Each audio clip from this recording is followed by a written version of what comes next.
Hello, hello, hello. Good evening. Welcome to another episode of the O&G Strike Zone right here on the Black College Sports Network. Bryan Fulford, Kelvin Rozier, Marcus Green, back again with you on another Wednesday night. Happy Juneteenth. Happy Juneteenth, everybody. Yeah, happy Juneteenth to everybody. Those who celebrate and exactly. Those who celebrate and those who don't. I think it was a national federal holiday, right? Yeah, we free. We free, y'all. We free. You what? Let me stop. I'm gonna get started early. Yeah, see, your internet froze up talking about you free. You got hey, got to be careful there. Want to thank everybody for coming in early, checking us out. Appreciate you. Make sure you're most of you guys, if you're in this early, that means you follow the show on one of our social media handles, Facebook, Instagram, X. You maybe even a subscriber to our YouTube channel, all at O&G Strike Zone is where you can find it. Of course, a lot of folks are on our Jericho Broadcast Network's YouTube channel. We are the Black College Sports Network is a part of Jericho Broadcast Networks, and so that's where you can find us along with all of the shows that appear on the Black College Sports Network. Thank you all for being a part. And for those of you who are ABN subscribers, we say thank you to you as well. You can join the movement and support the Black College Sports Network by becoming a subscriber on YouTube. Number of different rates and ways that you can do that. You can also donate to the show. There you see via Cash App at the bottom of the screen, or you can use the square tag and donate a cup of coffee to the show. It all helps as we get ready to get our travel plans in order for the upcoming fall season. We want to be everywhere that you and FAMU will be. So your support is greatly appreciated. Marcus, Kelvin, how you guys doing tonight? Man, I'm doing wonderful, man. Glad to see Marcus back with us. We get a full show out of him. We're gonna let him lead off today. And Bryan, I understand. You're a team player. You're an administrator within the network, but you're doing too much moonlighting now. I can take your Sunday show because that was there first. But all this Tuesday and Thursday stuff, man. Tell Doc he got to tighten up. Look, between 80 traveling everywhere, between the CEO. See, what happened is the CEO is he doing CEO type things now. So now it falls to the number 2 guy, and then that ends up being me, unfortunately, on top of all. So I got to find me, some new help, some extra help. So yeah, I'm on the hunt for that as well. So, but yeah, I'm everywhere, but. That's what happens, I guess, when you're not in when I'm on summer break. Teacher life, right? Anyway, Marcus, what's good with you? Summer's going good. Everything's going well. Fresh start. Just living the life. All right. Good deal. Hit the thumbs up and the like button, folks, wherever you are, however you're watching us. We say hello to our friends watching on Instagram Live. You might be watching us on X. If you're on your desktop version of X, I think you can even join in and get some chats in. And then we'll try to get those up on the show tonight. It's going to be a topic-driven show tonight. A lot of just news, topic-driven. we might even, depending upon if we get into it, we might even open up the what they call the call lines, the video lines. We might hear from you, Rattler Nation. So for those of you in our chat rooms, I may post the video link to join the show, and it'd be a great time to ask the ONG. Maybe that's what we'll call that segment. Ask the ONG. And any questions that you have that you want to ask us, be a great time to do it.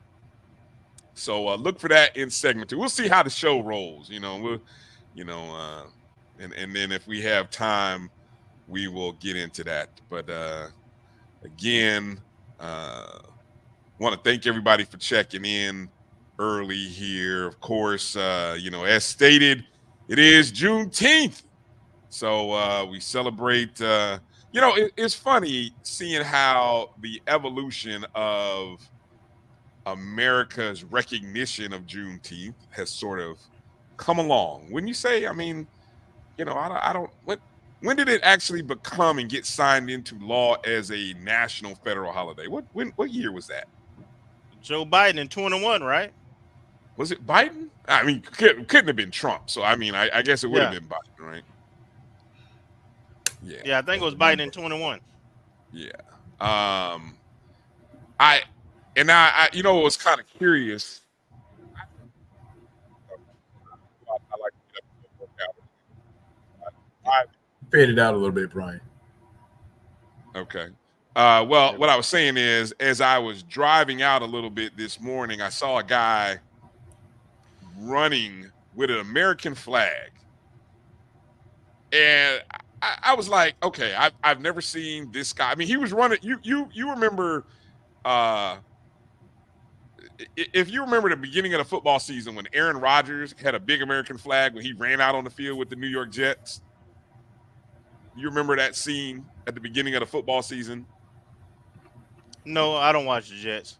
All right. Well, it was a Sunday night game, but anyway, just picture any young football player running out on the field with an American flag, right? You've seen that scene, right? You understand what I'm talking about? Okay, yeah. That's what this guy was doing. He was running with the American, and I'm thinking, is there a reason why today this guy, probably in his 60s, was running with an American flag? Now, it was a light mist in the air. It wasn't a perfectly sunny day. So I'm thinking that flag's got to be heavy and he got to be a little wet. And I didn't know how far he was running, but it just kind of, I don't know. It's just one of those observations. You guys, I don't know if you guys had to work today. You guys have any observations of just things that kind of caught you as kind of strange today? No, I was at work today, so. Oh, you had to work. Okay. Well, I had to work. Yeah. It ain't a holiday for the state of Florida. No freedom for you. No freedom from work for you. What about you, Marcus? You had to work today? Yeah. Marcus. Yeah. Don't sound so depressed about it. The man got us today. The man got us. Exactly. The man held you down. Okay, so I found this little graphic. I just thought, a lot of people, I don't like to assume everyone knows what the Juneteenth flag is. And again, so I found this nice little graphic which kind of breaks down the various elements of the Juneteenth flag. Of course, you see the colors there.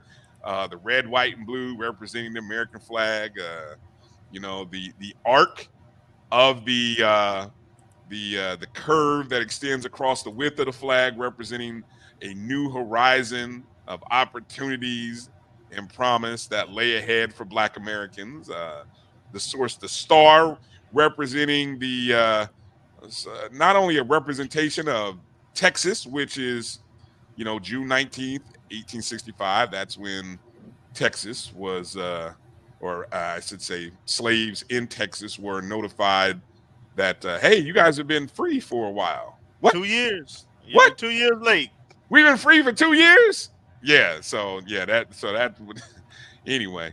The burst outline, of course, inspired by a nova, a term that astronauts use to the moon and new star, blah, blah, blah. And of course, the date on the flag. So just putting that out there because, I never like to assume that people know what all of that. Now, of course, for our beloved state of Florida, of course, where FAMU, Gail, and a few others made a point to recognize May 20th being the date that Floridians, or at least Black Floridians, recognize as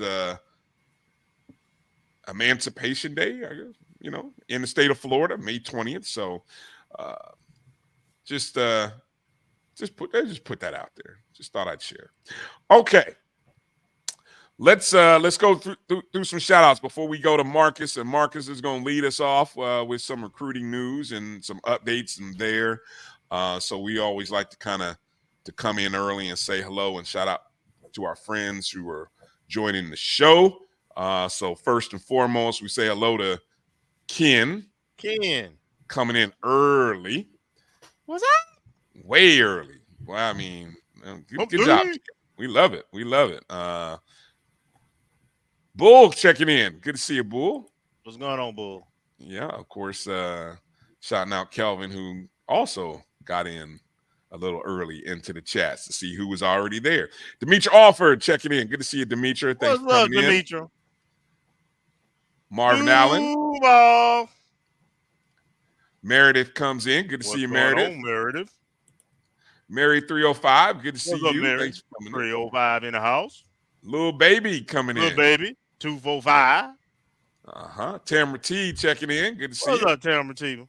Happy Juneteenth to you as well.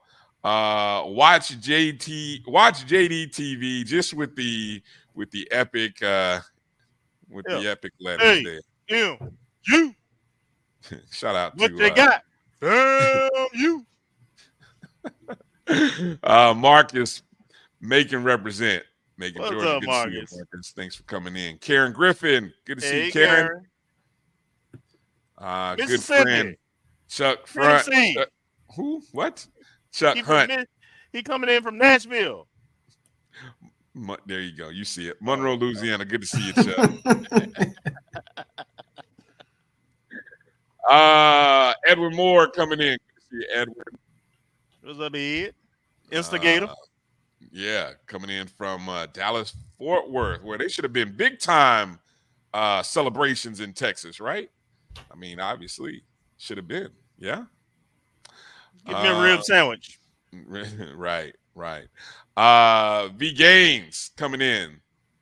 What's up, Batman? Batman checking in. Sam Dixie.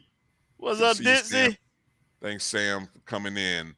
Alice checking in with us on X. 561 in the house. I love it. Karen says Juneteenth is an official holiday in California, so I know she had the day off today. That's what's up. That's what's up. Florida. Not with this governor. You ain't getting the day off in Florida. I mean, look, hey, I'm sure there's something about that. Gail checking in. Good to see you, Gail. Thanks for checking in from Cleveland. I got your email, Gail, and I will reach out to you tomorrow afternoon. So good to connect with you. Kimberly Evans checking in. Good to see you, Kimberly. Madam President, exactly. Make sure you guys go support the Marching 100 alumni and help those young people who are going to be heading off to the band camp, Marching 100 band camp. Hello. Checking in. Hello. AD Drew checking in from the West Coast in the desert heat. Good to see you, Drew. What did D stand for? You know what? I don't know. Let us know, Drew. We want to know. Yeah. Sweet checking in. Good to see you, Sweet. Duval. Let's see. Who else is checking in? Melissa Wilson coming in. Good to see you, Melissa. Jimmy Mack comes in as well. Good to see you, Mac. What's up, Jimmy? Things Up podcast. What up, cuz? Sir Keith. Get those thumbs and likes up, please. We appreciate everybody. We appreciate it. Good to see everybody. Love the shout outs. A lot of people in the chats showing love to each other. That's what we love to see. Carlos Brown. Carlos Mr. coming in. Brown. Good There to see you you, go. Carlos. Checking in. Good to see you. Good to see you. Ashton Harris got in. Good to see you, What's up, Ashton. Picola? Thanks for coming in as well. All right. Yeah. Okay. Juneteenth big in Oklahoma as well. Good to know. Good to know. Okay. Well, Marcus, what do you have in store for us? What kind of news would you like to lead today's show with, sir? Well, all right. Well, I'm going to refresh the commitments. Want to look at football first and foremost. I know everybody's liking that, but just kind of refresh some of our other sports as well. We did get a new commitment last week. I want to say after our show for women's basketball, and we know that the first open practice is happening a week. Monday. I guess this Monday. Yeah, this Monday. So 4th. we'll see who. I don't know if all the people that she expects, except for the high. Well, there's only one or two high school signees, so I don't know if all the whatever transfers she expects are going to show up then, but that'll give us an idea of who's going to be on a women's basketball team. And I think, well, we did have a decommitment in men's basketball, but we can go over all that. All right. And with that June 24th date, Coach Gordon did say that practice was open. Mm-hmm. So I don't know the time of the practice or when it will be.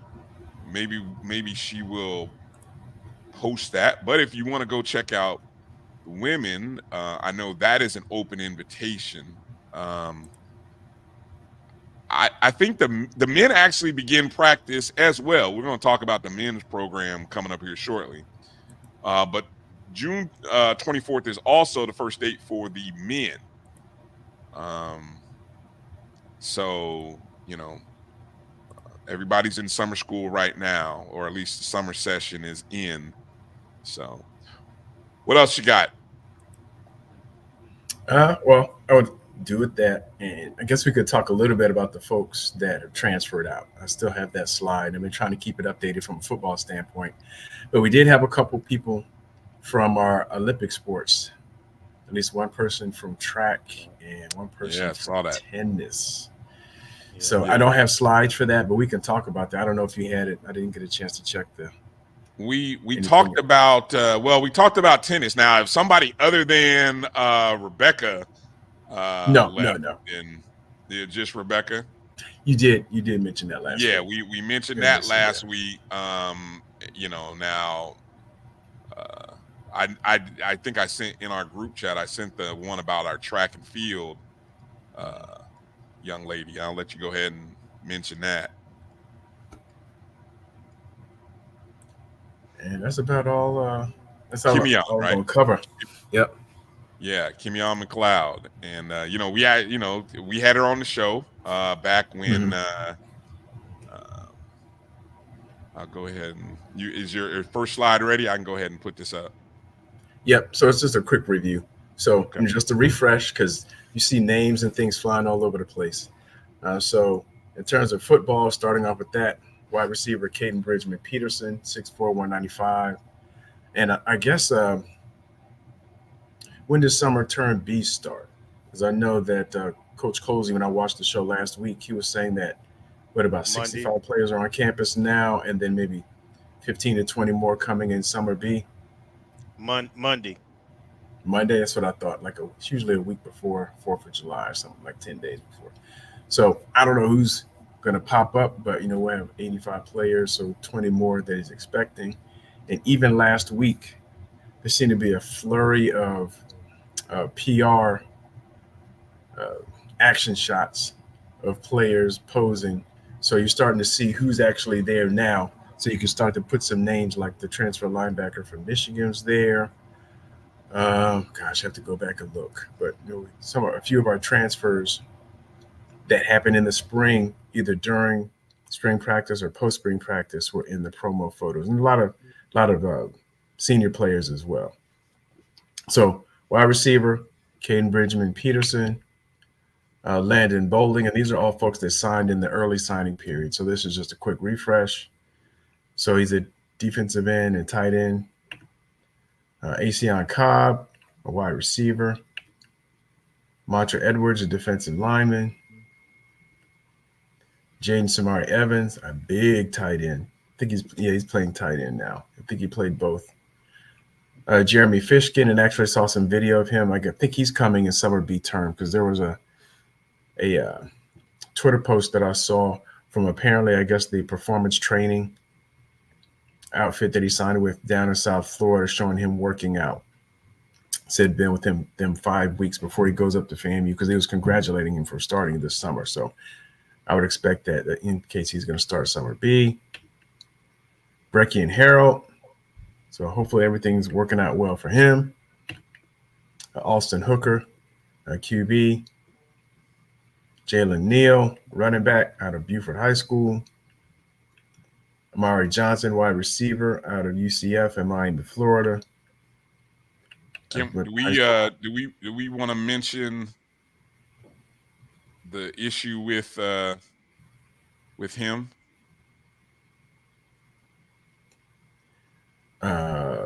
I guess I don't know. I'll ask you. I'll ask you offline. I'll put it in the chat. Okay. Yeah. Okay. I thought we were all on the same page, but I don't want to just put it out there. Mm-hmm. Go ahead. Max Larson, so adding to our special teams. Derek McGee, local recruit out of Florida High. Danny Richardson, QB 1A or 1B. 1A. Go ahead. Caleb Riley. Let the coaches do their job. Offensive lineman Caleb Riley. Jameel Sanders, a defensive back transfer USF. Demore Tate from Florida State. And Andrew Tisher, transfer from Stetson. I think that's the last of the early signees. Now, these are the early commitments, and actually I should change that date. That's as of last week. So a lot of these we know. Jerome Nichols, he was one of the ones who was in a promo shot. So I saw that on Twitter and tried to retweet them as I saw them. Clyde Pender is one of our other commitments. I think I did see something for him from Instagram that indicated he was on campus. Mm-hmm. Marquez Bell, I haven't seen anything yet, but he's one of our verbal commits. Quadarius Davis, now this one's a mystery. He verbally committed. He visited Grambling, and I've gotten secondhand information that I don't know, any family references may or may not be still on his social media. So I thought I saw a post that said he was in, or an Instagram story that's saying he was all in. I mean, am I crazy? Did I not see that? I don't know. I don't. You didn't. So you didn't see it. I didn't see it. You didn't see it. Okay. Anybody else out there saw that? I thought Quay Davis was in. Yes, I saw that he had also took a visit to Grambling, but I thought I saw that he was in. So we'll see. Yeah, but Coach did mention, and I went back and looked last week. I think Coach Colsey did say they're looking to add at least one more offensive lineman, one more defensive lineman, and one wide receiver. So for what it's worth, and I did one of the assistant coaches, Coach Demas, TJ Demas, who's now one of the assistant coaches after, I guess he medically retired from the football team. He sent out the rat signal Monday. I haven't seen anything since. I was looking around to see if anybody verbally committed. What did you call it? The rat signal. Oh, Jesus. Can we come up with another name to that? Yeah. Oh, man. Bat signal, rat signal. So we'll see. So if our assistant offensive line coach is sending out the graphic, I would assume that something's coming down the pike and it's probably another offensive lineman. Not sure who it is yet. I know we did offer a young Big man. 2 or 3 years ago. He's a big dude, like 6'8", 300 plus, out of Atlanta. I think Hapeville Charter. So we'll see. But the young man who actually was the last slide on here, he came out of nowhere, at least for us. We didn't see any indication that the transfer from, well, we'll get to it. So Quindarius Davis, we'll see. Jaron Fox, transfer from Valley, one of their linebackers, committed. Carter Johnson, I think we've seen a couple things from him on Instagram showing that he was on campus or he's getting prepped to get on campus. Justin Squire, one of our high school recruits. So we'll see about him. So he's a defensive end linebacker. Corey Collier. So now we're getting to the more recent information. A defensive back, much chronicled, coming from Palmetto High School in Miami, and a 4-star coming out of high school. And he went to Florida, he went to Nebraska, and now he's coming to us. He committed late April. Jalen Ward, wide receiver from Thompson High School, is pretty much a powerhouse, Class 7A in Alabama. He spent a couple years at Middle Tennessee, so he's coming to us, a 3-star wide receiver. And you see we have a run of wide receivers kind of mixed in here. On the defensive line, I'm not sure if I'm pronouncing it, Lattery Kinsler out of Pahokee, and I think we may have offered him when he was in the portal before he went to FIU. I don't know if we talked to him before when he was at Pahokee, but he's verbally committed in early May. Bryan Norris, he was also one of the folks who did a promo photo last week. So he's all in the uniform. I don't know if he's number 29, but he was in the uniform imagery last week. Gunnar Trout, high school recruit out of Cocoa, state champion. So he's adding to our special team forces. Stantavia Smith, defensive lineman, defensive end, defensive tackle. We offered him out of high school. So he went to UAB, and he's coming to us, relatively intact with 4 years, I believe 4 years of eligibility. So that's good. And he had a real good junior year. I'm not sure.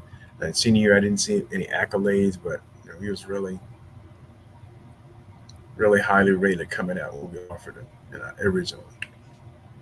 Thad Franklin, we talked about him a lot. There was a lot of buzz because he's a 4-star player, 4-star running back. Once again, out of South Florida, class of 2021. So you can see all the accolades there. Dorian Collier, I don't believe he's related. He has FAMU legacy, but I believe he's related to Corey Collier. So he's another running back coming to us from Chadron State, which I believe is either Division II or Division III. And he's coming back home. He's a big boy, 6'0", 225. Simeon Hines. So he's a DB. He started at Louisiana Monroe and then Northern Arizona. And he's coming from Western High School. And it should be Davie, Florida, not David, Florida.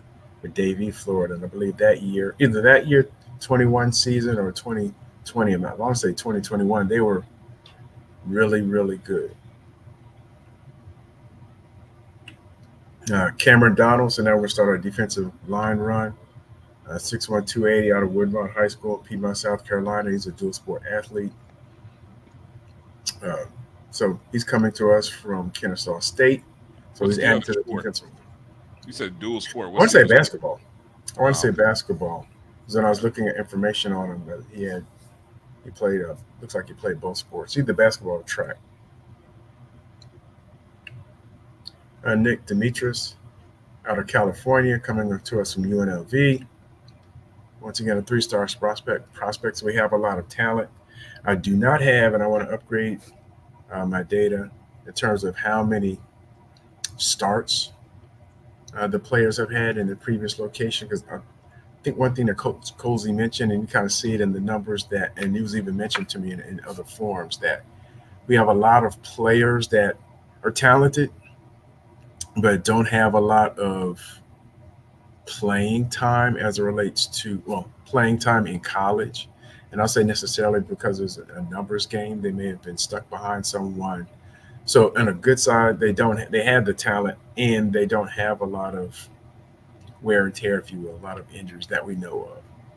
On the other side, the game experience may or may not be, what you would expect, but early in May and when Coach Cozy appeared on the show, not on our show, on the 220 QB Club, he did mention that they were looking for folks, looking for players who are talented, who may not be the headliners, like someone looking to land a lucrative NIL deal, but someone who had talent that might not be the starting wide receiver or starting defensive lineman or starting position, but maybe second or third and looking for an opportunity to break through. And so the numbers and the relative experience when you go and look at the players and look at their previous playing experience kind of bear that out, that they have talent. They may have been stuck behind someone or whatever situation they're coming from. So I think a lot of that, especially on the defensive line and the wide receiver, where we see some of that. And also we noted is in our preseason show last year that just based on who was departing and who was actually at the senior graduate level classification for the 2023 season, that wide receiver and defensive line were going to be a point of emphasis. Jalen Rogers, speaking of wide receiver, out of Miami Northwestern. And say Thomas Aquinas, so he bounced between both of them and played at Tulane, came out of class of 2022. So also in the wide receiver, you'll see we run the gamut of sizes. And most of them have speed. But we see some bigger wide receivers in 6'2", 6'3". We see some of the more speedy slot type receivers. So I think we're going to have a broad diversity in terms of the wide receiving core. Nathan Gates, offensive lineman, coming to us from Huntington Beach and who spent 1 year at Washington State. So he's going to help solidify the offensive line and provide quality depth or even compete for a starting position, depending on where the coaches see. Avery Huff, linebacker, a defensive lineman, started at Miami, went to Florida International, spent, I think the spring he transferred to Louisiana Tech, decided he wanted to hop in the portal, and now he's coming to us. He's a former 4-star player in the class of 2019. So we're getting some experience there as well. Elijah Philippe coming to us, and they were starting to get in the late May commitments. Where he's rated a 3-star JUCO player coming out, played at Lower Merion High School, graduated class of 2021, and he spent a year at Troy. So once again, you see some of that size, 6'7", 6'5", 6'6", 6'7" on the offensive line. So, we're looking to add depth to the offensive line, compete for starting positions, and I think we're looking to pound the ball. Davion Moreland coming back to the South. You can see Griffin High School in Georgia. Graduated in the class of 2020 and played some JUCO ball out in Kansas for typically one of the top programs, Hutchinson Community College. And so he was rated as, as you can see, had some accolades coming out of high school and was looking to break into the rotation at Kansas, and unsure everything's going on there, but I think we're going to reap the benefits. Armand Burris, I believe he's the son of Henry Burris, our QB coach. He's coming to us from Stevenson High School, and they competed in the Class 8A regional quarterfinals in the first round, but he had a breakout year, and apparently he played youth hockey. So he may be 6'1", 175, but he's not afraid to bang it up if he's playing youth hockey in Canada, before they moved to Illinois when his dad was, I think, an offensive quality control coach for the Chicago Bears. Brandon Callaway, defensive back from Griffin High School, coming to us from Purdue. So some of that same experience, somebody coming back down south. Someone that it looked like from some of the preseason write-ups this year, he was looking to break into the starting lineup or at least get some significant playing time. So and his accolades, it would indicate that he was on that cusp, but he's coming to us and going to provide some benefit to our defense. Antonio Camon, 6'3", 250 out of Tampa Bay Tech. And, recently, the last 4 years, Tampa Bay Tech has been real competitive getting deep into the playoffs. So he's rated a 3-star player coming to us from Pitt. And they made it to the Class 3A Metro semifinals in his senior year in 2022. And I saw somewhere, but I have not been able to confirm that, he was very highly in terms of statistics. He was near the top in QB pressures, but I've not confirmed that. I've only seen that spread around on Twitter, so I need to confirm that. I was trying to look at the ACC stats and determine if that was, viable or not. So I'm still looking at that. But he's coming to us as a highly rated player. Once again, he'll add to the rotation of defensive end. And I believe our last commitment last week, Ezra Dotson Oyatade, 6'3", 285. He was rated a 4-star player coming in a class of 2021. And one other thing I noticed is, and there's an article that came out, I want to say 2021, somewhere in there that talked about the challenges with evaluating players based on all the ups and downs and roller coasters of COVID. And so I've noticed that we've had, and I think I have a graphic here, and I'm not sure if it updated from last time, in terms of the classes that we're making offers to, especially the transfers, and to what degree the initial evaluations in COVID and the domino effect of extra years of eligibility had on our recruiting class this year. And I'd like to see if there's a correlation between that to understand if we're getting players that are highly talented that either got bumped out due to a numbers game, or if the coaches have changed since the COVID year, if they're a class of 20 or 2021, and if there may have been a misevaluation on the coach's part then, and there's just a mutual agreement of the parting of the ways.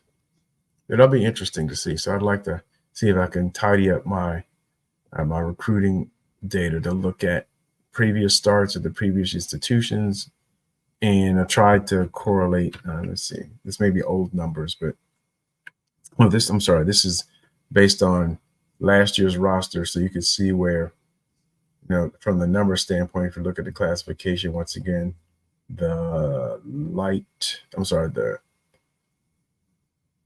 darker blue for graduates and the grays are the redshirt seniors and seniors. So you can see where on the defensive line and wide receivers, we had a lot of folks that were upperclassmen.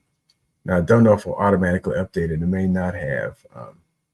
But looking at where we're getting our players from in terms of the recruit offers by division and conference, I'll probably have to update this, but I was trying to track to see where we've been making a lot of our offers. So a lot of G5 offers. There's a few ACC offers. I think these are ones that are committed. I know we've had more offers than that. So this might be the committed list from the last time we had, and I don't think it automatically updated the spreadsheet. It's updated the chart.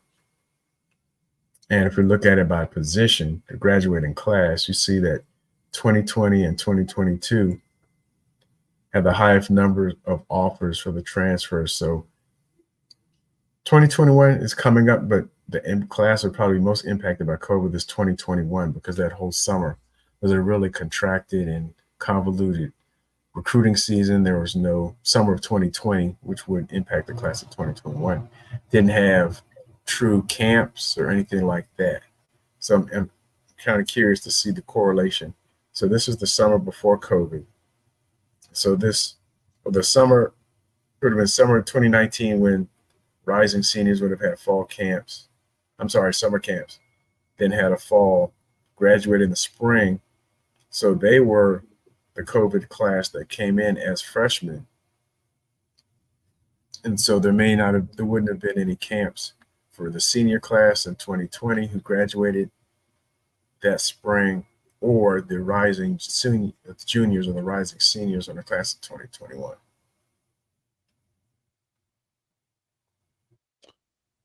So it's interesting. Yes, go ahead. Do you have because I've had my good friend send me the info from 24/7. They had a listing of about 24 FBS transfers to FAMU. Have you tracked where we are in that number? Because I feel like we're in the 30s, to be flat out. I didn't keep count, but it just felt like between the fall or I guess you can't call it fall, from the winter, which was the December, to now, I guess you could say over the last 6 months. Where are we? Hollow says we're at 28. I don't discount. Like I said, I felt like we're close to 30. Do you have a number? Are you? Let me see if I can share my screen. And if not, I get it. I was just curious. Yeah, I'm looking at it now. It's a lot. Yeah, no doubt. It is a lot. It's a lot. But we talked about last year that we had 40-something guys leaving. 40 guys who potentially were leaving. Potentially, right. Mm-hmm. Right. So I do have. Let me see if I can share this screen. But I mean, it's I don't want to use the word unprecedented, but because we're in a new era of college football. But that other school in Mississippi, I know they had a lot last year. 58, somewhere around there. Yeah, it was a lot. Yeah. Well, at least when Dion left, that transition. Yeah, so I know we have just seeing that number is like wow. You want me to go ahead and share that, Marcus? Let me do this, Marcus. So I have the people who call them we committed and or signed. So I have that spreadsheet up. So everybody for class of 2024, and I try to take out the folks. Hopefully I didn't miss anybody. I try to take out the people who were verbally committed and then changed. So I don't know if you can. Is my screen sharing? I haven't shared it yet. What I was going to say is let me take a short break real quick, okay, and then we can come back and put that up. And then I know there's a couple other questions I tagged that a few people in the chats have, maybe some recruits or whatever. So when we come back after the break, we'll share a little more info on the recruiting news and notes. You're watching the ONG Strike Zone right here on the Black College Sports Network. We'll be back in just a couple of minutes. If you think all pads are exactly the same, think again. This is Always Ultra Thins reinvented with the Always Triple Protection System. This pad wicks gushes 90% faster, absorbs even more so you can feel dry, and locks odors in. Rethink your pad for up to 100% leak-free and odor-free comfort with the totally reinvented Always Ultra Thins. This is always like never before. The Cuvée Group is a Florida-based marketing and training consulting firm. We help businesses communicate to their target audience and engage them in conversation. We also help to expand their audiences, which will ultimately result in growth for those organizations. In addition to being a certified constant contact specialist, my colleagues and I are also certified in John Maxwell Leadership Principles. We use these proven principles to conduct workshops, training, and private coaching sessions for individuals and companies looking to take things to the next level. Contact us to schedule a free consultation. Issues today, don't delay, call Cuvée. As technology continues to bring changes to the world of education, it's time we also reimagine teacher professional development.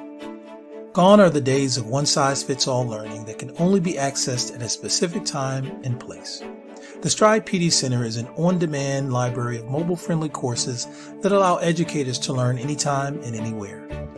Our dynamic courses provide bite-sized learning and help educators advance their knowledge while also gaining professional development hours. The best professional development plans are those that include a level of flexibility and choice for educators. Whether you're a teacher, school, or district, visit us today to take charge of your learning.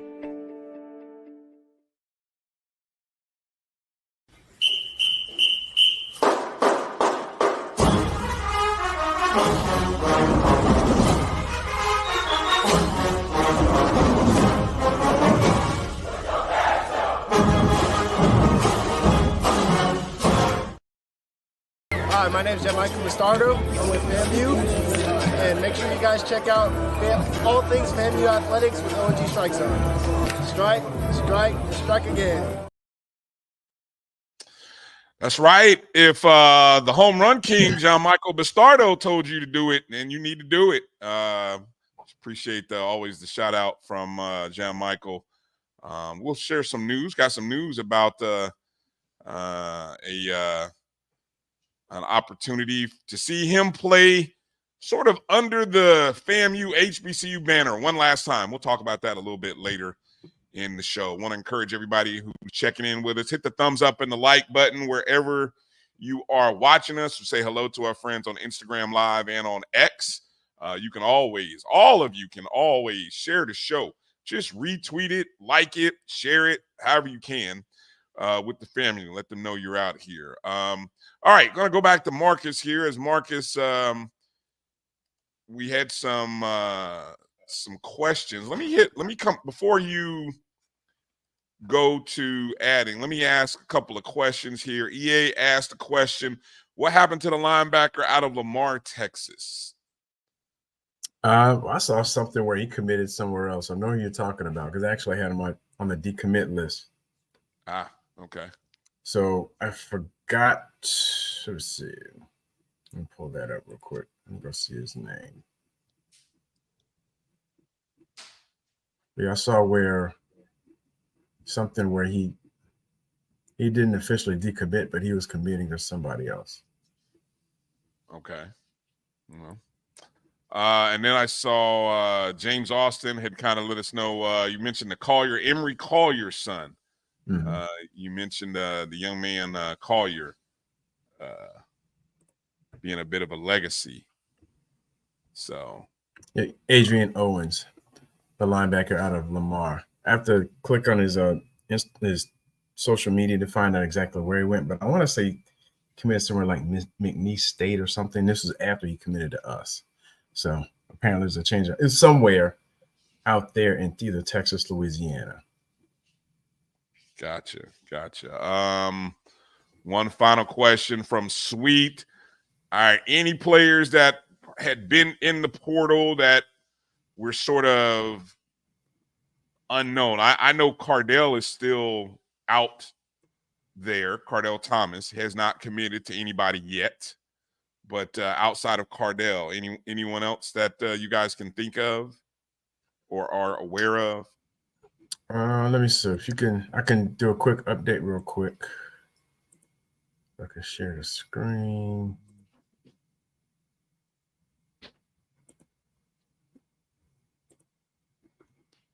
Because I've been keeping a running tab.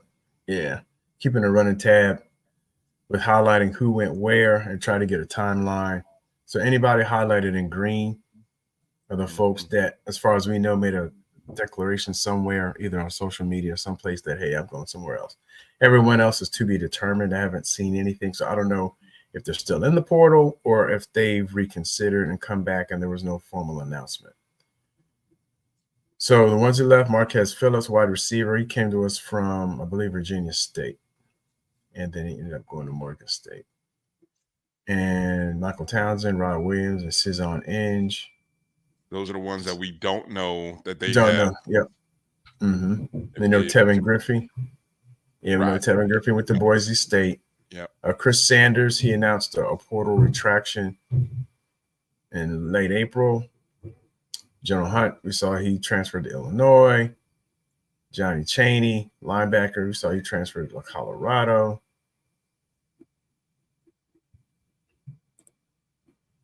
Lovey Jenkins, I think it's to be determined. I'm not sure. I haven't seen anything.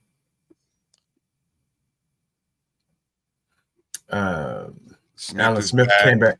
Yeah, he came back. Leland Wilhoit, to be determined. I know I saw a couple of posts by him saying, he's still looking for an opportunity. And I just saw something in our chat where someone is saying that Cardell went to Northwest Missouri or Central Missouri. Need to confirm that. Okay. Sharif Say went out to UCLA. Kareem Burke, wide receiver from Raines High School, coming to Arkansas Pine Bluff. Deco Wilson came back. Zoran Tobe, on defensive back, that he came in last year. Now I believe he committed to Carson Newman. Anthony Dunn, defensive end, transferred to committed to Toledo.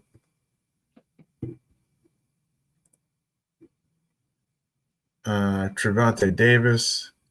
We thought there was a portal retraction. I don't know. I'm not sure if that's still valid. Yes. I mean, okay. It is. I saw him.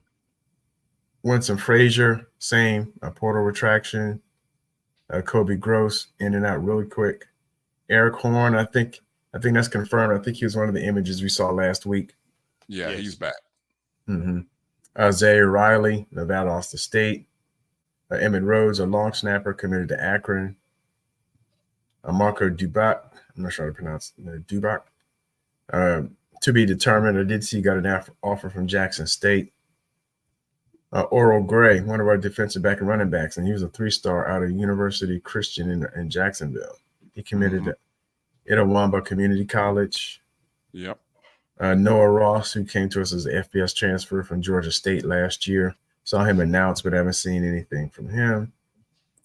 And the last one that I saw, Chris Reed, wide receiver, came to us from Utah. I think he was his first year last year. He committed to Itawamba Community College. Now there may be others. Those are the ones that I've seen. So if there are any other player movement, that's all for me. It's tracked by social media. So if they don't announce, or if it's something that comes out later, I don't have that information. But that's the ones that we know of so far. Kenya says that Leland said that he committed to the University of Toledo. Ah, okay. So,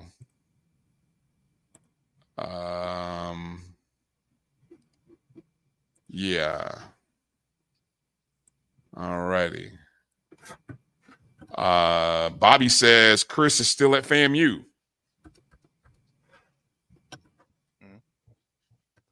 All right, you need to confirm that. Kareem Burke, where is he at? So I've got people saying EA saying UAPB. Yeah, APB. UAPB. Okay. Yeah. Okay. All right. Good stuff. Edwin Moore's got an interesting question for us. How do you guys feel about the new era of transfer portal instability? Have you adapted yet, or does it give you that uncomfortable uncertainty feeling? That's a good question. Well, I would say everybody's going through the same thing. So depending on how much in and out each team does. At different levels, though. Yeah, different levels, but the flux is impacting all the rosters. So, and we talked about in previous shows is that, that roster finalization, that's going to be like nip and tuck. I mean, you might be 80% going into fall practice up until, like the first week of August until everybody shows up. But yeah, the gelling, you don't have that continuity in terms of like what we've experienced the last 4 or 5 years, where we've had a core group of people, but now our core is gone. And even some of those core, were transfers in. Like you look at Isaiah Major, you look at Moose, so even some of the core, and going back, Marquise Bell. So the folks that have been here for the duration, like a X-Man, like Isaiah Land, could that go the way of the dinosaur? I want to give you a chance, Kelvin. What do you want to add or comment to the question before I give my thoughts? This is nothing new. Billy Joe years, Prop 48 before the current APR. That's what he used, him and Highsmith, to load our team with talent. I love the fact that we're getting talent. If you look at the guys we offer and the guys who are committing, 3 stars, 2 stars, 4 stars. So at the very least, they got talent.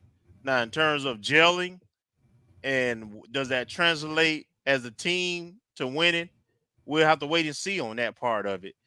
But as Marcus indicated, everybody going through the same thing. And the teams that are winning, even at the FBS level, they're embracing the portals. But they're not just bringing in numbers as like Alabama A&M did. They're bringing in quality. So I like what our coaches are doing. And I think, it gives us an opportunity to repeat. I think you have to have a strong culture and foundation. I know that's an overused word sometimes, but it's really important to have a good culture, which also means that when you have a coaching transition, it's even more important. And this is something that athletic directors need to pay attention to. It's even more important, I think, to be able to transition to somebody on staff. And hopefully your head coach has brought in assistant coaches that have head coaching abilities that you could possibly see becoming a head coach, that maybe have aspirations of their own to one day be a head coach. Because being able to transition, as we are going through from Simmons to Colsey, and the importance of having Colsey on staff, having a few other coaches on staff, that there's a in this transition year, that there's a culture. And yes, Coach Colsey is going to add new elements, but again, go back to imagining if we had a whole new staff trying to add in with all of these new players, and then with the other administrative issues that we experience and are witnessing around athletics. I mean, man, I'm not going to say expectations of 9-10 wins would have been laughable, but it would have been really, really, really, really hard. So that's what I think really this whole transfer portal, this new life that the teams that have great cultures and can transition from whether it be coordinators and assistants to maybe new coaches, the programs that have that in place are the programs that are going to maintain their dominance because they're establishing things. Now, so I think having good culture helps when you have this many people, because as you heard Coach Colsey last week, trying to get all these guys on the same page is going to take a lot of organization. It's going to take a lot of leadership from people who've already been in place. And if you don't have that leadership, let's take our basketball program. We saw when our basketball program tried to rebuild with 9-10 new guys. That was not good. Did not work out well. Now, take that and exponentially make that into a football thing, and whoo, even harder. You're on mute, Kelvin. The key was that talent and coaching, right? If you look at the SWAC as a whole, all the good players, Keyshawn Johnson, Andrew Body, guys who could have stayed and where they all moved. When you got talented guys who can get opportunities at the next level, they're gonna move. So the fact that we have as many guys who could have come back did, and then we still had several that went Power 5, speaks to our talent and our coaches' ability to identify talent. You look at the guys that we're bringing in, and you compare it to what the NFL and the D1 schools look for: length, athleticism, technique. So, as far as the assessing talent, we're doing well. Trying to keep that talent, it's going to be hard for everybody, especially when you're winning, and especially when they have those credentials. That's just a reality. The school across the tracks, which is a Power 5 school, they built their program off the transfer portal. Half of the guys who got drafted last year off that squad transferred in. So it's not bringing in numbers. It's bringing in quality, talent, and identify who going to fit, who going to stick, who's going to be the complete player. And last but not least, fam, you better start operating better and treating our athletes when they're on campus. And I'm talking about away from the field. I'm not talking about on the field. We've got to do better if we want these kids to stay. Yeah, we got a lot of things that we need to do better. Marcus, Charles Rollins drops this in there. I don't know if you had this added.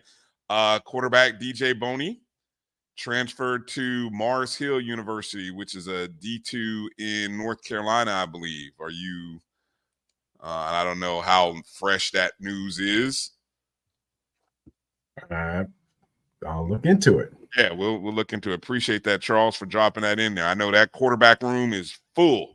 It's a lot of people in that quarterback room. So yeah, that's a tough one. That's a tough one. But if that report is accurate, not saying it's not Charles, but if he has transferred, we wish him well. Of course, DJ, the son, his dad, a FAMU guy. Matter of fact, we had him on the show a year or so ago. So yeah, so we wish DJ the best if that is true. Matter of fact, it's funny. Mars Hill, he's going to Mars Hill. I got some kids.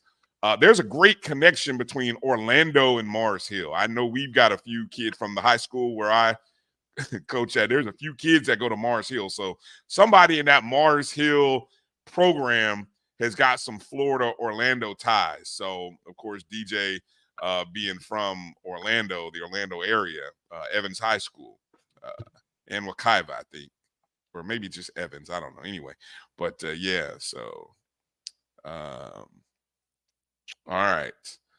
Any other football related notes that we want to get to while we're in football talking mode before we transition to another sport or just other news? I'm kind of looking at the script here and see if we had anything else here related to football. Nothing I could think of. I noticed folks are starting to do their predictions, and in terms of swag east, swag west, I did make note of some things, and we I have a article that I'm almost finished with talking about this year's team. I kind of want to see the roster a little bit more and see who shows up before I go there. But one thing I will say about trying to predict swag this year, there's a lot of new coaches and new places. Almost even the top teams, even if the teams like a certain school in Mississippi or a certain school in Alabama, even with returning head coaches, they got new coordinators. Even so it's a lot of change in the SWAC, and this is probably going to be one of the hardest years to project. Yeah, I think when Drew and I were talking on Sunday, I think we were saying that the only school that we could think of that had a returning coach and quarterback that played, let's just say, a third of the season is Jackson State. I think they're the only the presumed starter, and of course their coach is coming back for his second year, but they also have a quarterback who I think played about 5 games of the last 5 games of the season. But everybody now, the next closest thing to that is you've got no, I mean, I'm in the same system. So that's the only one I could. Somebody said Bethune-Cookman. I think that was Theron. I haven't seen him in the chats, but he said Bethune might have a returner, but who knows? I just saw a transfer going to Bethune. So who knows? Bethune could have a new quarterback, but there's going to be a lot. So basically 90% of the SWAC either has a new coach or a new quarterback. And then we haven't even gone, or both. And then we haven't even gone out to the coordinator position yet, which you were just talking about. So that's going to be fascinating to see what people predict. Of course, SWAC Football Media Day is July 16th. Kelvin's going to make an appearance. Kelvin's got his plane ticket or his bus or car plans. I don't know how you get there. Gas card. Got the gas card cleared out. It's been cleaned up, so it's free. Good stuff. So that'll be fun. That'll be fun. SWAC Media Day in Birmingham, Alabama. July 16th. I wrote it down here. Where I have it. Oh, yeah. Yeah, the SIC is July 10th. The SWAC is July 16th. The CIAA, we found out, is July 17th. So that's the next day. And then July 23rd is the MEAC. So, yeah, there's the those are there we go right there. And just a quick update. The question asked, I see I have 36 transfers, and this includes, let me see, at least 2 players that were listed on the spring roster that were kind of under the radar transfers, which is Wade Bowman, who's a 6'5", 230-pound tight end. He played quarterback and tight end from Alaska and won the state title in Division III. In Alaska. Yeah. And he played last year for Lewis and Clark College in Portland, Oregon. So he comes to us as Division III transfer. He put it out there in December, and I guess he had a conversation with Casey Warming or whomever I was recruiting at the time, and he came over to FAM. There's a couple of pictures of him in spring practice, but he's playing as a tight end. And we have a Kareem Maycock, who spent 1 year at Allen University in Columbia, South Carolina. So he's a D2 transfer. And he played high school ball in Miami Northwestern. So he's a defensive back. And there's 2 wide receivers that I haven't been able to check information on in terms of where they came from. So they could still be transfers. They could be preferred walk-ons who made the roster. But based on just what I've been able to track, we have roughly 36 transfers, and a lot of them we talked about in the slideshow. All right. Good stuff. Bobby is implying that Big Red committed. Yeah, he said he's supposed to announce it tomorrow at 2 o'clock, 3 o'clock. But was that the rat thing, as you called it affectionately? Yeah, I might have to retire that because apparently somebody's making jokes about that. So yeah, I told you that just didn't. Yeah, I mean, we offered him 2 years ago coming out of high school. He went to Austin P, and I think he came out the same time as, say 2020. No, he came out before. I was going to say maybe followed Coach Stanchek, who I believe went to Austin P, but that was after. He was like a year. He came out of high school.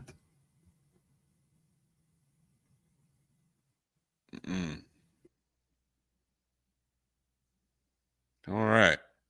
Okay. Agent imposing. What do you say? That'll be interesting to see. Yeah. Okay. Well, I know the Colsey camp is finishing up its last day or two. Good to see the video, some video clips from some of the prospects who are on campus working out, and then we'll go from there. Seeing some breaking news here. No, I think Hollow's talking about Bobby Swoop. Oh, okay. I was talking about Radical Rattler. Yeah, there's a lot of predictions. There's going to be a lot of predictions. We're gonna hold our predictions for a minute. I like playing the guessing game. I like asking the question this way: what do you think who do you think the voters will pick to win the East and the West? Not what you think, because remember, the voting is done by SIDs and athletic directors, or no, was it SIDs and coaches? So the question then becomes, who do you think, they will choose in the East and West? So that's the question that we put out there. I know we asked that on Sunday. So let's do this. Okay. Yeah, let's take another break. Come back. Let's talk a little basketball. Got some things to talk about related to basketball. We know summer practices are beginning on Monday, but we got some we got some interesting news and some questionable questions to ask. Let me not say it questionable, but some questions to ask. How about that? I'm just gonna put it out there like that. So let's come back on the other side of this short break. You're watching the ONG Strike Zone right here on the Black College Sports Network. We'll be back in just a moment. Since 2002, Empowerment Resources, Inc., a nonprofit organization, has empowered more than 1,500 youth and adults in Duval and surrounding counties. Through its programs, Journey into Womanhood, Girls Mentoring, Life Skills for Teens, and parenting education coaching. To get involved with programs, volunteer, or donate, visit www.empowermentresourcesinc.org. Follow us on social media, facebook.com/empowerment.resources and instagram.com/empowermentjax. The human voice has always connected audiences with experiences. Major brands all across America have trusted Kever's voice time and time again. Conversational, powerhouse, intelligent, and sincere. That's the voice you need for your creative marketing process. KEAVERSVOICE.com. Kever's Voice, Kever's Voice, KeversVoice.com. Always on, all the time. Nope. Nope. Come on, him? Ooh, I like him.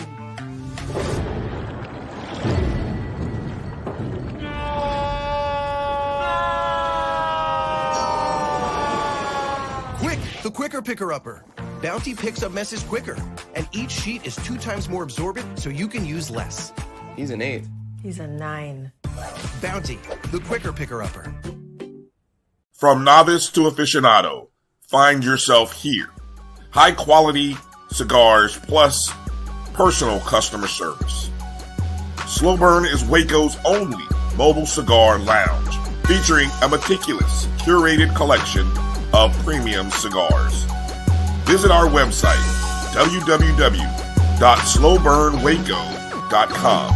That's www.slowburnwaco.com.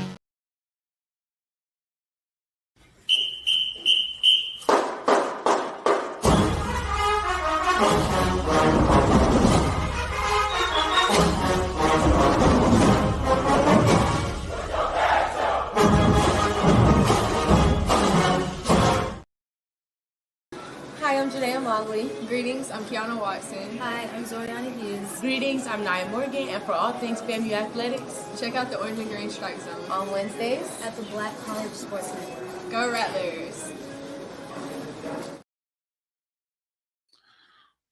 What up, ladies? Thank you to our ladies from our FAMU softball team for the shout out and the love. Chuck, Appreciate you it. plum fool? You a plum fool, Chuck? It's coming. It's coming. It's coming. It's Okay. coming. I promise it's coming. I didn't forget about it. Okay. I just saw something which kind of caught we were talking basketball. So now that the NBA season is over, obviously the Celtics winning in 5 over the Mavs. We move into the next phase, almost the beginning of the next season, right? And the draft is coming up. Oh, yeah. The NBA draft 2024. Would you, any guesses on who is right now the most bet player to be drafted number 1 overall in this year's NBA draft is? Any guesses, any wild guesses? Well, I know the kid from Purdue. Nope. No, I know my squad. Our squad's got the number 1 pick. The Hawks got the pick. So, okay. What I've seen is I've seen banter between 2 French guys. This guy named Alex Sarr. I think he's like a 7'0", 19-year-old kid, and there's some other French player, I think. So he probably talking Bronny. You're in Atlanta, Marcus. The Atlanta Hawks cannot draft a Frenchman with the number 1 overall pick. There's no way in this green earth can that happen. That is the few Hawks fans who care might revolt. I don't know if the city really cares that much, honestly. Oh no, they come out, but you know what? I'm just like, okay. Yeah, but no, I would say no. You're wrong about that too. The most, according to something I just read on FoxSports.com, it is none other than Bronny James. Please. Hey, exactly. Jens P got it. Bronny James right now as the number 1 pick. The most bet, because you can bet on. Oh, most bet. Oh, okay. People, you can bet on who's going to be the number 1 overall pick, right? Yes, he right now is according to MGM. For those of you in markets where you can bet using an MGM app, BetMGM says Bronny James has the most tickets, the most total wagers, and the biggest liability to go number 1 overall. So that means more people are putting money on Bronny James to go number 1 than anybody else, even though his odds are like the odds of him going are 200 to 1. So basically, put $5 down, and if my math is right, that will equal $1,000. No, 1, 2, 2. Yeah, $1,000. 200 to 1. You put that's like throwaway. Like put a cup of coffee down on Bronny James to go number 1, and you could turn $5 into $1,000. So that's why they're saying that the books have that kind of liability, because if everybody is doing that, they're going to end up paying out a whole lot of money to people. If by some strange reason the Atlanta Hawks, let's say they trade the pick, follow me here, trade the pick. Which may happen. But imagine if they traded it to the Lakers. God, what would happen? I almost feel like I have to get on that just because you don't want to be on the wrong side of that. Why would the Lakers draft Bronny though? And they, number 1.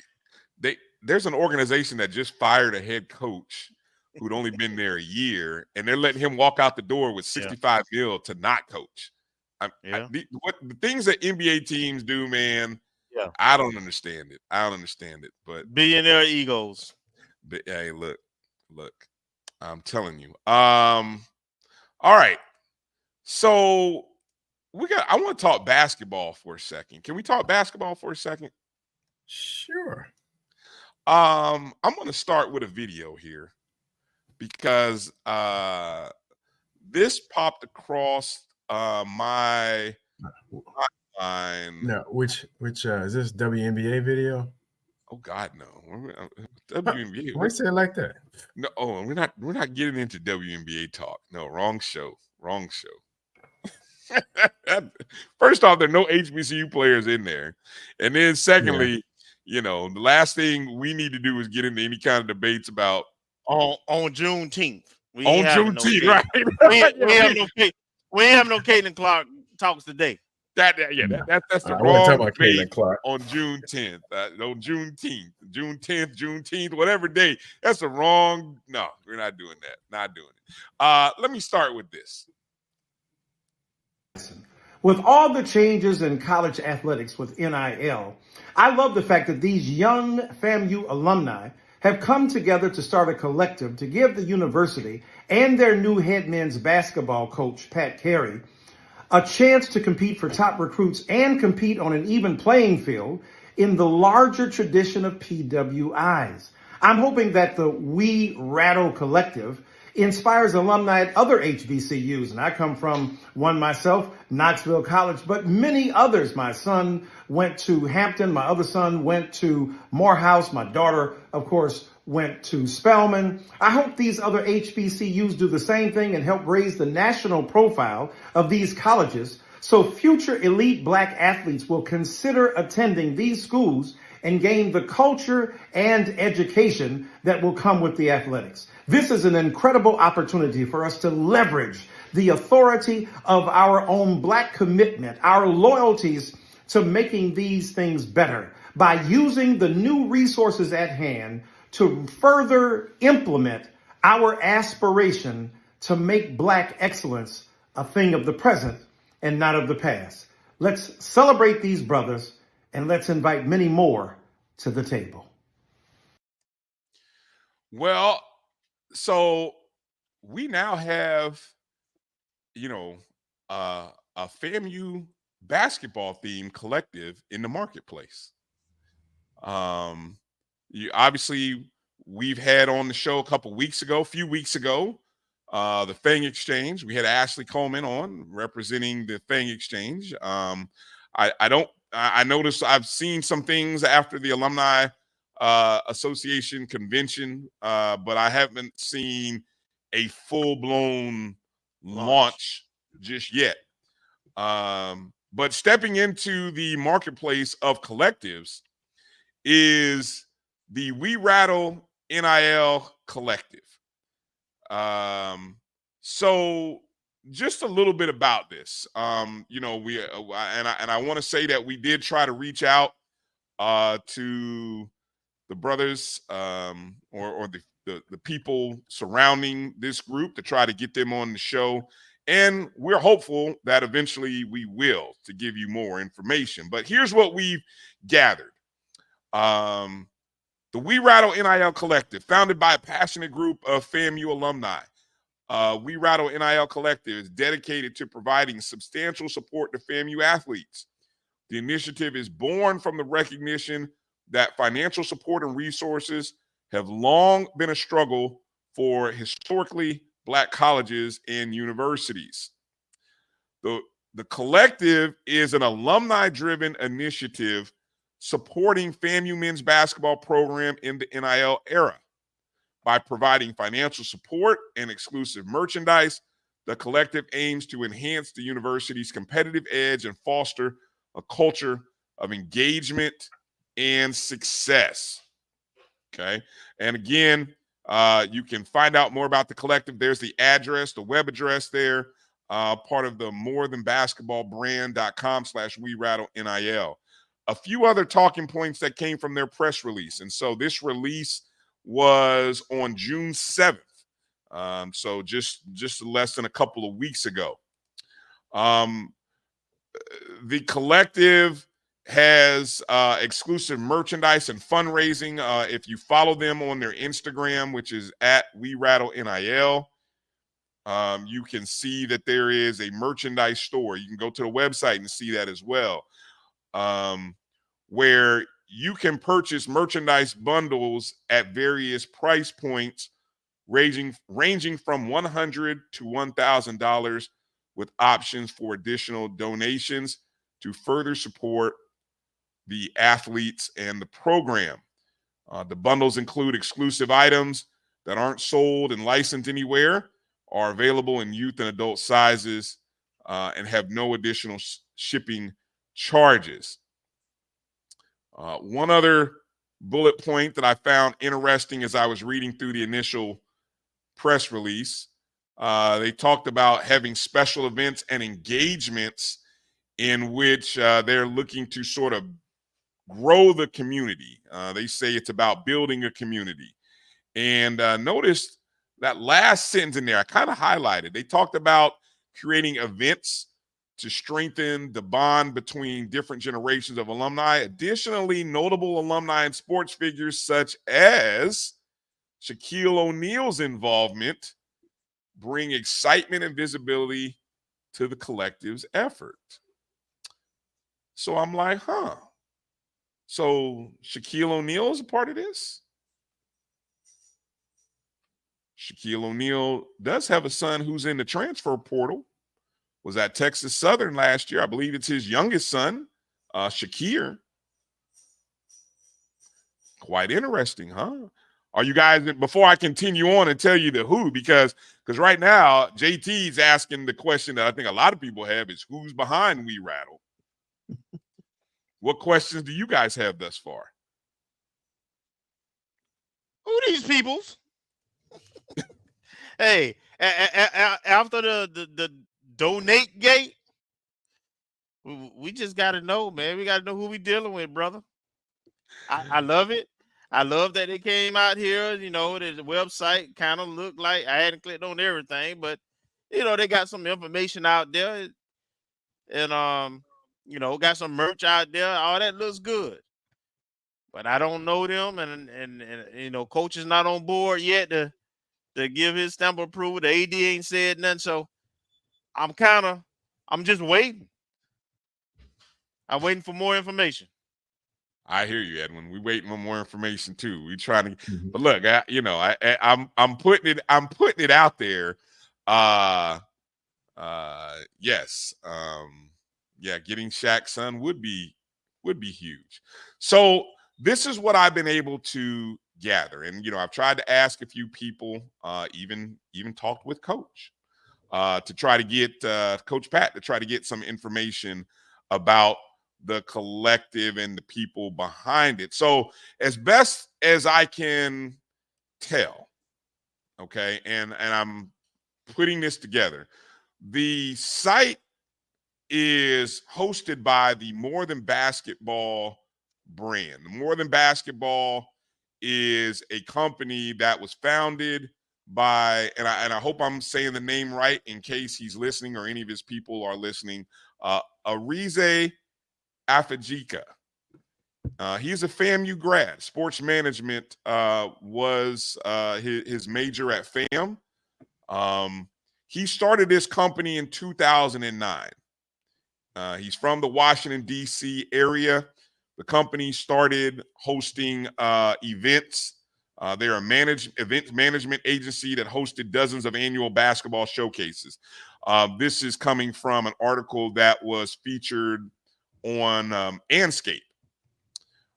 They've also been involved with producing documentaries and video stories.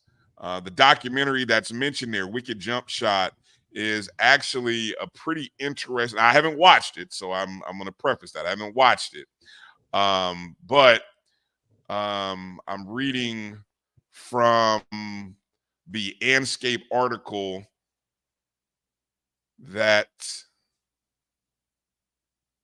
Let me see. Well, no, let me go back for a second, because the Anscape article was September 19th of 2018.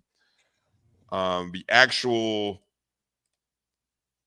documentary, which had a host of names, and I'm trying to figure out where I saw this. Okay, this was in HBCU Buzz. So December 13th, 2019, it talks about this documentary, which has quite a few names in it. The documentary takes viewers into the minds of athletes and entertainers who are lucky enough to, quote, make it out, including interviews from some of the names that I came across: Will Barton, Denver Nuggets; Jason Tatum of the championship winning Boston Celtics; Flip Murray and Steve Francis, former NBA players; Quinn Cook, former Duke player, plays with the Lakers, or played with the Lakers. I don't know if he's still there. Kyle Anderson, currently playing for the Memphis Grizzlies, I believe. Carmelo Anthony, future pro basketball Hall of Famer, I believe. So on and so forth. There's even names like Max Kellerman, John Wall, Isaiah Thomas, not the Detroit Piston Isaiah Thomas, the other Isaiah Thomas. But I say all that to say, when you go look up the company More Than Basketball, and again, the CEO, Arize, I hope I'm saying his name right again, a FAMU grad. Now, again, I don't have complete confirmation that he is. The best information that I've been able to get is that he, along with other FAMU alums, are part of the collective that has put this forth. Okay. So that's what's out there right now. And I think when you look at some of the merchandise, again, there's the merchandise, just one aspect, one of the more recent posts. Again, go follow them on Instagram at We Rattle NIL. Go look for yourself. Hey, I look for merchandise that is gone through the proper channels. I'm looking for the university logo, CLC licensing. So, I'm glad. Well, hold on, we lost you there, Kelvin. You're glad. What do you think he was trying to say there, Marcus, before he got sniped? I would say he's glad for the effort, but we need a little bit more. I mean, even out the gate, even if we hadn't had the issue with the graduation thing, we would still need to have a little more. Is this where we're at now? Where is this where we're at? I mean, I can show you there are published articles. Look, he has a better internet presence than the other guy. There's articles that you can go to the website. There are articles there from Anscape. There's articles from HBCU Buzz. Yeah, that's all well and good, but you want to see the degree? You want the degree in hand? Is that what he has to show you? Well, no. His organization, we just need to know. It's new. It's coming on the scene. I've never heard of the guy. Been around for a long time. I don't know everybody though. Obviously, with Coach coming from the DC area, it makes sense. That he probably got some contacts. So all of it is good in theory, but I'm looking for the CLC licensing, so that that merch that's going in that pocket is going also to the university. I want to know that the university is aware of this group and supporting it, and that they're legitimate, right? I just you just dropped it on us. You didn't even give us no warning, so. I did give you warning. Stop it! I gave you warning. Yeah. I'm with Kelvin on that. And I'm with Kelvin on that, just because it's like, I mean, not even with the 237 gate, but it's like, all right, now we have one entity that seems like has been working with university officials and coordinating, doing other things, and we don't know to what degree. We just see a video pop up that I got secondhand, and it's like, okay, this came out of nowhere, and now we have Michael Eric Dyson doing a promo for it. Where did this come from? There was no buzz about it. There's not a familiar name in FAMU athletic circles that we're not aware of that's doing it. So it's like, you have every right to be dubious. Not to say that it is illegitimate, but it's like, okay, even if you compare the two entities in terms of how it got promoted and how it got spoken about, it's not the same. And given the climate, with all the stories that you've heard about NIL, not even, looking at stuff that's happened to FAMU recently, but with NIL stuff down in Miami, down at University of Florida, and all these things that fell through, you gotta come a little bit more concrete than that. I agree 100% with you. One of the things that in talking to, and again, I'll be honest, I reached out to them via their Instagram account, asking to say, is there a spokesperson with whom, represents the group that would be willing to come on the show. I know Keith from Fangs Up podcast has reached out, or I believe if he hasn't, he will. But he too was looking to reach out, and what I've been told is right now the lead people want to stay anonymous. Now, I understand, given what happened, I understand them wanting to stay anonymous because we see what y'all did to that other guy, right? People see that. What we did to him. What he did to us. He ain't done nothing. He has done nothing to y'all. He ain't harmed. Anyway, let's not go there. But anyway, all I'm saying is he didn't harm. He didn't harm nothing. Man, people finna lose their job. What the hell are you talking about? Well, that's on those people. That's on those people. See, anonymous. Let's not go there. Let's not go there. Hey, anonymous okay, but this is what I'll say. Right This is what I'll say. This is what I'll say. That to me was not a. That's not what I would recommend. And my thought, and this is why I'm bringing it up, with the hope that somebody sees it, somebody gets to them and lets them know. Somebody needs to be the face. Just like we had Ashley come on and talk about Fang Exchange, and we could talk to Ashley. People can answer questions. Ashley is out there at the alumni convention. She's a visible face. And she may have other people working with her. That's great, which I'm sure she does. But these things need to have a point of contact. And the only reason I mention Arize is, again, because it's on his website. He's the founder and CEO, right? So you're hosting the We Rattle NIL on your website. I'm sort of making a real strong assumption that you're involved in some form of fashion with this, being from the DC area, Coach Pat from the DC area. I'm not saying that you and Coach Pat are buddy, not at all. But I'm just saying, okay, I can tie some things together. And FAMU needs to hear and see and talk, not Dr. Michael, not Dr. Eric Michael Dyson. I mean, look, well respected. I like, but he ain't FAMU.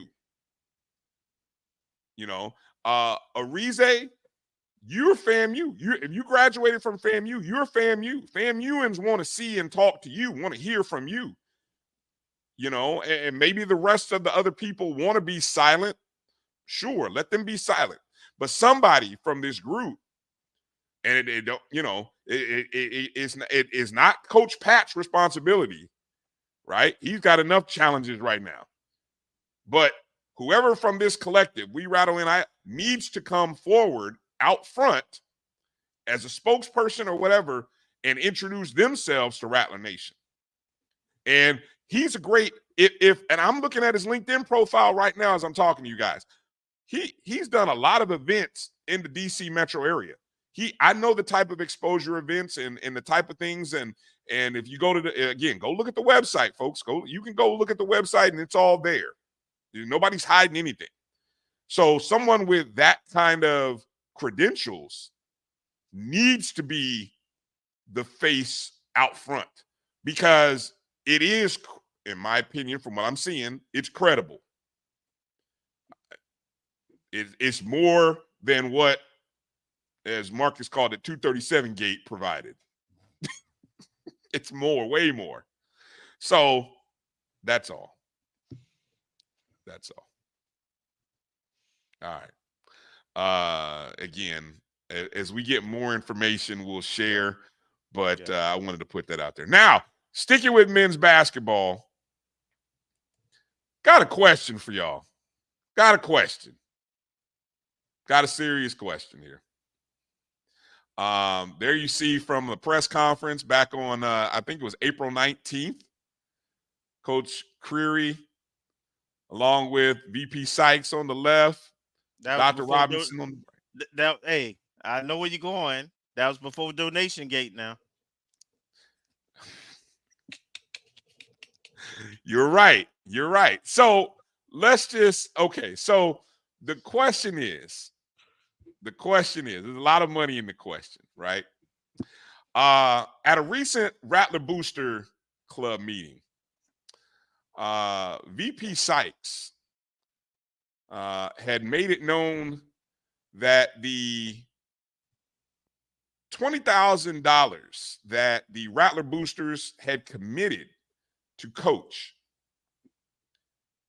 has not been cut to him yet. Apparently, by indications of what she shared with the boosters. The boosters released the $20,000 to the athletic department. The athletic department submitted a requisition to the university for that $20,000 to be issued to coach, but that check has not made its way to Coach Creary. So what we have had over the past 2 months now is Coach Creary essentially working in good faith, out recruiting, out representing the university at events, the alumni convention, and other places, but has not received any sort of compensation or stipend or gift. This gift that the Rattler Boosters were supposed to be issuing, it hasn't been issued to him yet. So let me help out. This is where you have to understand how FAMU Athletics budget operates. Coach, he works on a contract. He hasn't signed any contract that said his start date was April. True. He has a contract just like all A&P employees, and I think it's supposed to be July 1. July 1, yes. Okay. The reason for that is, and I kind of told, we say this, we have to remind, I think, people every time a head coach leave, especially with the money generating sports. You have to wait for the person who was on that line, in this case, Coach McCullum, to be paid off completely. That means his leave time, his benefits, and he was here over 7 or 8 years now. So it was pretty big sum, and the line that that job number was getting paid out of, I'm sure his payout was probably close to 20 grand at least for 7, 8 years. And in order to do that, you got to use that line, the rest of the line that was available for like 2-3 months. If you remember, Coach Gordon had a late start last year, and then her staff was even later, and then coming to October. You remember during the spring, the quarterback coach and some other coaches on the football staff weren't there for the spring, the entire spring, or none of the spring. So unfortunately, because of how the budgeting is done for athletics, that happens almost every time we lose a coach. Now, in terms of the money that was donated, and then it probably has to go to the budget area, and then it has to be transferred into whatever appropriate account. There's a process for that. And of course, we know athletics is always supposedly in the red. So there could be other priorities that the university decided were bigger priorities at the time, and they'll wait and to wait for the line to clear instead of getting coaches on board. Those are some of the things, though, when I talk about how the university has to have a better process and a better way of operating in terms of athletics to keep players, to recruit players.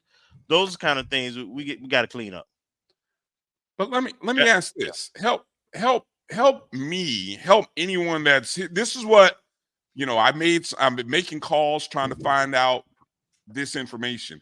If a DSO, which the Rattler Boosters are a DSO, they essentially had $20,000 that they decided to say, hey, we've got the money. We've got $20,000. We want to give this money to coach. Now, I got to assume probably for auditing purposes, they don't cut a direct check to coach from their own bank account. I'm sure that's probably for auditing purposes, right? But essentially, They gave $20,000 to athletics. Athletics then has this money from the other Rattler boosters. Why is the university holding that gift and not just turning it around? Is it, I mean, is it because of like your accounting? I mean, is it what's the holdup? I'm not going to try to guess. It could be a lot of things, frankly, including just the cluster. You got to remember, we also had the end of the physical year, which ends June 30th. So systems are locked out so that they can do their year-end financials, and they're not processing purchase orders and things like that. Pretty much most now there's a way of processing, but it has to be signed off, and it has to be emergency and has to be justified and so forth. But for the most part, around this time of year, they're trying to close out, so there's not a whole lot of processing. The system is not available. It could be some of that, but like I say, this is the typical process with our head coaches who are making six figures when you have one to leave, especially one that's been here in a significant amount of time.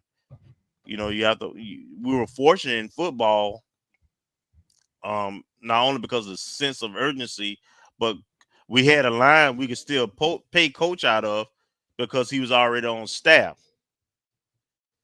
I'm sure there was a delay from the time he was announced, though, and the time he got his first check at his new contract rate.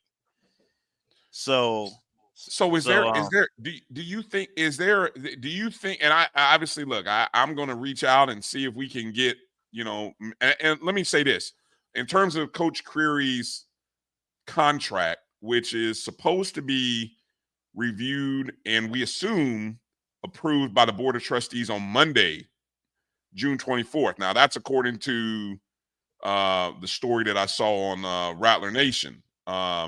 That the 24th is the Board of Trustees, which also, by the way, coincides with the first day of practice. But anyway, that's when, but still, I'm going back to this money. I mean, the boosters operate not as an official entity of the university, right? They aren't. So Bryan, don't dig too deep into this hole. What I would say is but this. hold on, no. This is the time to listen. So, at a lot of other universities, the DSOs pay the coaches directly. That's not the case here. The university pays the coaches, and so whatever revenues are usually received into a different account, has to be moved to a different account, or to an athletic account, and it has to be posted, and there's a series of processes in doing that. So it ain't that if the money, first of all, I have no idea whether the 20 was given or not. But if it was, it's there and it'll get posted, but it doesn't, that process typically don't happen within 4 weeks.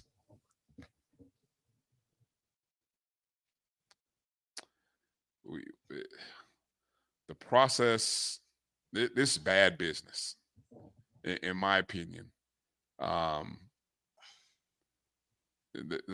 The process feels like it should be cleaned up. There should be a way, and it makes me wonder. I'm not trying to look.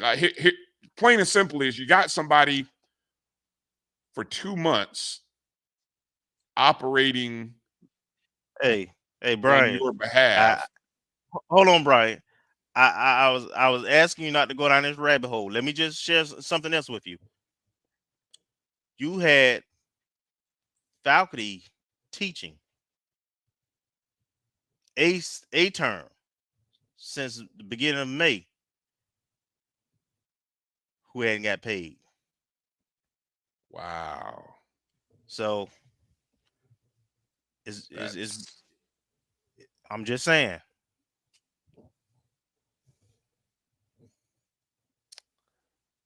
Whoo, boy, when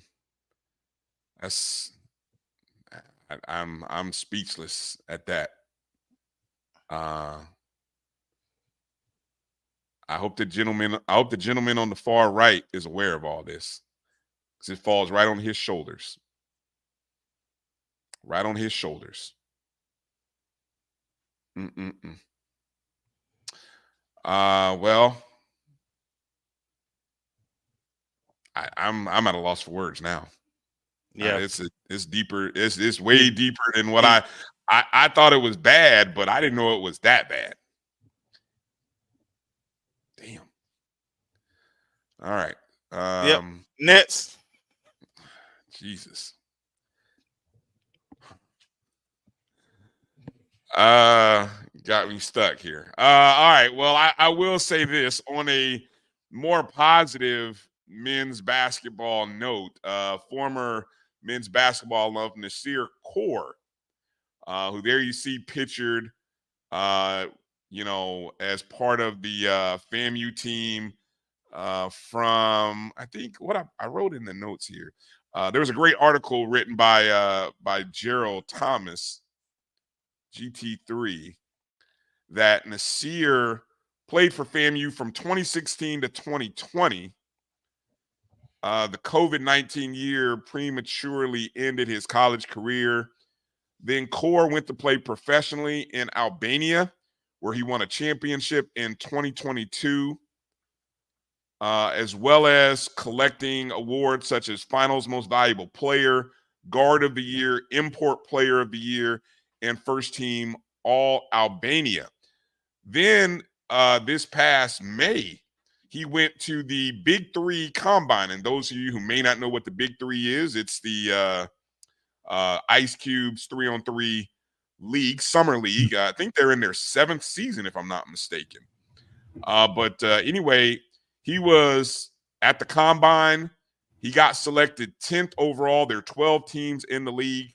He got selected 10th overall to Three's Company, which the head coach of that group is Michael Cooper, former LA Lakers legend. I don't know. Would you call Cooper a legend? Yeah. I think so. Yeah. Part of the championship era. Part of the championship. Showtime championship era. Yeah, he's the head coach. And I think also on that team, you've got I was just looking it up. Who else is on that team? Hold on, I got it pulled up right here. On that Three's Company squad, you've got Mario Chalmers, former Kansas, Jayhawk, Michael Beasley, Reggie Evans, 13-year professional NBA player, Sean Williams, who played collegiately at Boston College, and then you see Nasir Kaur. So it's a team of 5. Obviously, you play 3, and then you have 2 subs. And then Michael Cooper is the coach. The Big Three will be in Tampa this weekend, this Saturday. They rarely come to Florida, so I've been looking. They've never come to Orlando, and I think this might be the first time. I know they've probably been in Miami before. I think this might be the first time that they've been in Tampa. So it's a great opportunity. If you've never been to the Big Three, if you're in the Tampa area, get out to go check out Nasir and Three's Company. I don't know what time they play, but you can go to big3.com and you can take a look at the you can obviously find tickets on Ticketmaster and everything like that. But shout out to Nasir. We'll try to reach out. I'll try to reach out to the people through the Big Three and see if maybe we can get Nasir on the show up this summer and kind of talk about the experience. Yeah. All right. What else we got before we get ready to close up the show? What other news and notes do you guys have? Marcus, any other additional news and notes? No. I can do the Olympic recruiting next week. Okay. Kelvin, I know you wanted to talk about these. Yes, sir. I'm getting one of them. I'm getting that pendant. Golf. I gotta have it. Love it. Yeah, definitely. I think this was released a couple of days ago, maybe on the weekend or Monday, that national championship fan rings are available for golf. I love the black. It's almost very similar to the cross country style of rings that they got for winning the SWAC. But these championship rings, obviously, those are nice. You have until July 19th, almost 1 month from today. They're also reissuing the football championship fan rings again. So now that you've seen it, Kelvin, you got your pendant on? Nope. Nope, of course not. But anyway, for those who've got it, we've seen the videos out there. I know Kenya has hers and some other people I'm seeing in the chat. There's another run that's happening. So if you missed out and you're like, oh man, I really wanted to get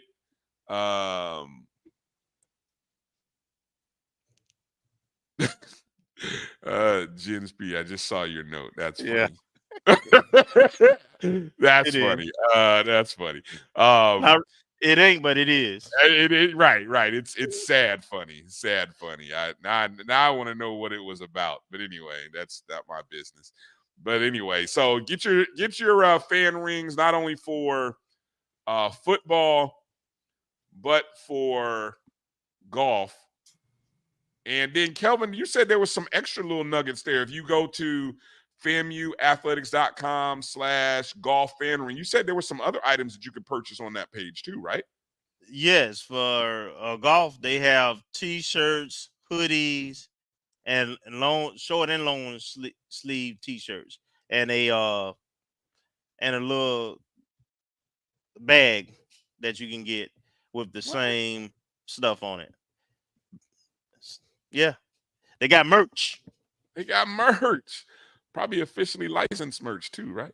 Oh, it got to be. Better be, right? And there's no is there a golf polo? I tell you, I keep wanting the golf polo. No golf polo. It's Coach Rice. It's T-shirts and hoodies and a hoodie. I know Coach Rice watches the show, so I'm hands folded. Coach Rice, can I please get a golf polo? I don't golf, but I represent golf all day. I love watching golf. I don't play golf. I can putt. If you saw my Instagram, my attempt going to Top Golf was not very good. So I am bad at golf, but my putting game is strong. But anyway, can we get golf polos, please, Coach Rice? Golf polos. Anyway, all right. So go check those fan rings out. Let's end the show by talking about the announcement that came out just the other day. The second annual HBCU Swingman Classic,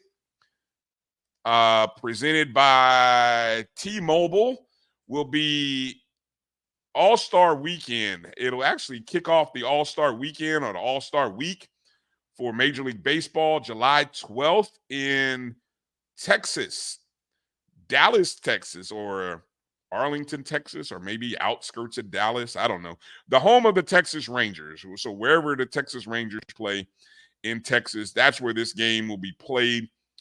We have 4 Rattlers that made this squad. True Fontenot, Ty Jackson, who did play in this game last year. Jan-Michael Bastardo, who I think he too played in this game last year. And then SWAC pitcher of the year, and Caleb Granger will be in this game. So we have 4 representatives. I didn't count to see whether we had the most or whatever. I didn't really care about all that, but pretty cool that those 4 guys will get a chance to play and put forth in front of the Major League Scouts. So, pretty cool opportunity. So congratulations to those guys. This year it's a little bit closer than last year, which was out in Seattle. Maybe we can go. Maybe we can go. I don't know. Maybe we can get some media credentials and go. I'll have to look into that. Yeah, shout out to Ken Griffith too for using his platform to promote HBCU baseball and to bring in legends like Andre Dawson and the others, and because this is big. This gives us national exposure to our programs that we don't necessarily get an opportunity prior to this. So that's big, and we appreciate you, Ken. Yes, indeed. Appreciate you. Okay.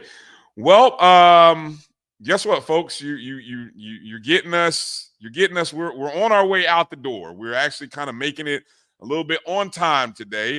We've kind of hit all of the talking points that we wanted to get to today. Asked some serious questions, brought you some information that hopefully will get you guys talking and engaged. ONG Awards. Yes. Promise. Next week, we will officially begin the voting for the ONG Awards next week. So we will introduce on the show. Give me the week to kind of get all the graphics prepared and get all the voting mechanisms in place so that you all can help us vote on our awards for the past year. So looking forward to that. What else? Anything else out there? Marcus said he's going to do Olympic sports next week. I will tell you, I know we'll know more. The basketball rosters a little bit more than there's more players than what is showing on the website. Things are moving slow right now, but I know that there's more names than what's on the website. So don't panic. There are some guys and gals that will begin practices on Monday. Hopefully things go well. No new surprises. And hopefully somebody can answer some questions that we've proposed today. All right, Marcus, any final thoughts or words?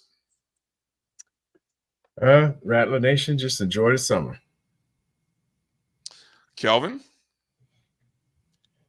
All those folks who predicted anybody but FAMU in volleyball, cross country, marbles, slap, spades, cards. Hey, do it at your own peril. That's all I'm saying. We ain't going nowhere. That is classic. I'll just ask you all to, if you're on YouTube, to hit the thumbs up button on your way out the door. If you're on Facebook, hit the like button. Be looking out for the BCS Pod Zone everywhere that you listen and download the podcast. Spotify, iHeartRadio, Apple, Google Podcast, Amazon Music, and more. Just search BCSN Pod Zone. That way you can catch our show, download, rate, review, subscribe. All of those things help the algorithms. Your support is greatly appreciated in whatever way and however you give it, it's appreciated. So that's going to do it for tonight's show. For Marcus, Kelvin, I'm Bryan. Thank you, Rattlers. Be well, be safe, stay cool, and we will see you again next Wednesday right here on the Black College Sports Network. Things up. Peace out, Rattlers.